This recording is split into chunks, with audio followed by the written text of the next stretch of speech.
La dolarización ha sido un fenómeno muy discutido en América Latina desde hace más de un siglo, marcando trayectorias económicas diversas en varios países de la región. Tres naciones destacan como casos consumados de este proceso: Panamá, Ecuador y El Salvador. Pero ahora el debate se ha reavivado tras la reciente victoria del ultraliberal Javier Milei en Argentina y su promesa de acabar con el Banco Central de su país. ¿Se encamina Latinoamérica hacia una dolarización?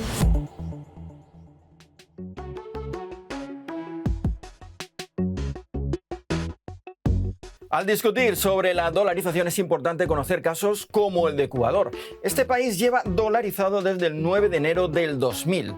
Y el año previo a la dolarización, la inflación ecuatoriana era del 60%.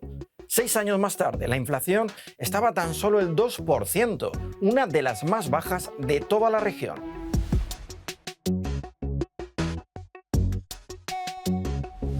En realidad, la dolarización fue un remedio casi milagroso para la alta inflación ecuatoriana.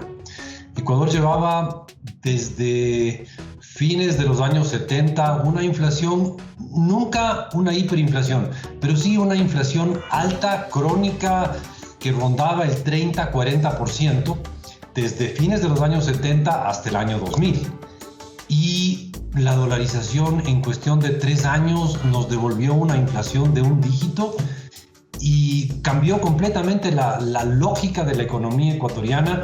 Fue mágico, fue hasta cierto punto mágico, porque además tuvimos algo que se da pocas veces en la economía, que es una caída muy rápida de la inflación con un periodo de buen crecimiento económico.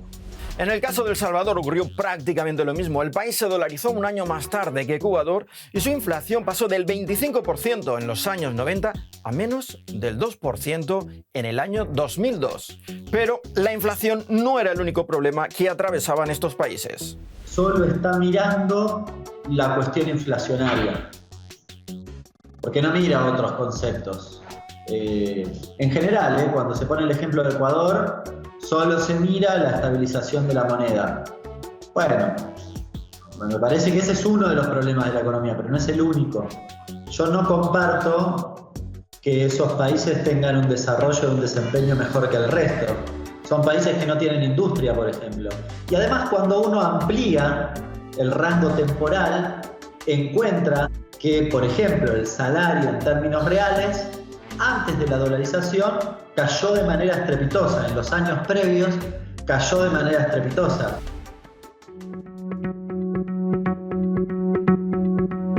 Y no solamente los salarios cayeron. En el caso de Ecuador, las pensiones y los ahorros fueron pulverizados. En 1999, la última vez que los ecuatorianos tuvieron acceso a sus depósitos en la moneda local, un dólar costaba 5.000 sucres. Tras la dolarización, cuando volvieron a tener acceso a sus fondos, ya en dólares, el cambio se había multiplicado por 5. Un dólar costaba 25.000 sucres. Es decir, de repente tenían 5 veces menos ahorros, ingresos y pensiones. Aunque lo cierto es que la recuperación de estos indicadores tras la dolarización fue bastante rápida. Los ahorros se han visto tremendamente beneficiados, porque en Ecuador se paga tasas de interés más altas que en Europa o en Estados Unidos, y como no hay inflación, los ahorros no pierden su poder de compra. En realidad, si alguien se ha visto beneficiado, son los ahorristas. Y más bien pensiones, como no hay inflación que se coma las pensiones, se han mejorado también sensiblemente, y los salarios ni hablar. Ecuador tiene uno de los salarios más altos de América Latina, formales. El problema es que ha crecido el sector informal, donde el salario legal no tiene ningún peso. En 1992, por ejemplo, el ingreso familiar en Ecuador no llegaba a cubrir el 67% del costo de la canasta básica. Ese porcentaje llegó a ser del 42% en el año 1998. Y tras la dolarización, los ingresos comenzaron a recuperarse, llegando a superar el costo de la canasta básica en 2018. Otra de las desventajas de la dolarización es la pérdida de autonomía financiera y la alta dependencia de Estados Unidos.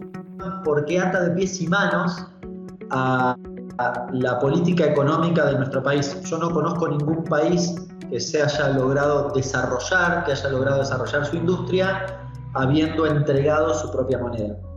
la Argentina es un país que tiene industria y que tiene la posibilidad de desarrollar su industria.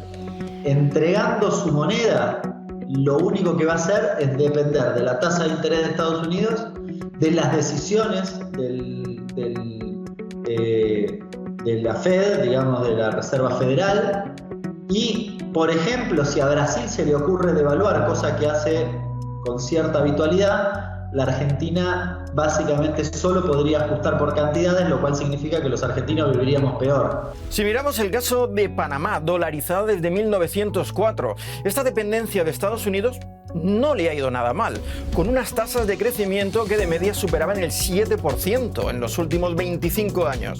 Sin embargo, en el 2020, año de la pandemia, vemos una gran contracción de casi el 18%, debido a que las finanzas panameñas han tenido una elevada relación con las políticas monetarias de Estados Unidos. Además de los indicadores económicos, algunos detractores señalan a la dolarización como causa del aumento de la violencia en países como El Salvador o Ecuador.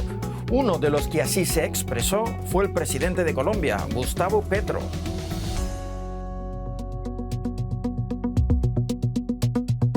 Bueno, yo ahí en ese caso al presidente de Colombia le diría que una de las causas de la violencia de Ecuador es Colombia. Porque Ecuador se ha vuelto el punto de salida de la droga producida en Colombia. Y no éramos violentos hace 5 años, hace 8 años, hace 10 años, hace 15 años o hace 20 años, cuando ya estábamos dolarizados. No es un tema que viene con la dolarización. Hay también que ver ahí que nos dolarizamos 20 años o 19 años antes de que empiece la violencia. Con todos estos datos que ya tenemos y volviendo a la pregunta de partida sobre si América Latina se encamina hacia una dolarización, los expertos aquí coinciden en que no tiene por qué ser así, aunque es probable que veamos algún país más de la región adoptando el dólar. Yo no creo que, de hecho, la mayoría de los países no ha dolarizado y ningún país grande con una economía importante ha dolarizado, sin desmerecer los casos que mencionaba. No hay ningún país en Latinoamérica que yo sepa ni siquiera que esté discutiendo eso, salvo la Argentina. Así que no, para mí, perdón el término, pero me parece bastante anacrónico el debate de la dolarización. A Brasil no se le ocurre dolarizar, no lo está pensando, no lo va a pensar y no lo va a hacer. Ni siquiera diría Chile, con toda la empatía que podría llegar a tener con el país del norte. Yo creería que en Cuba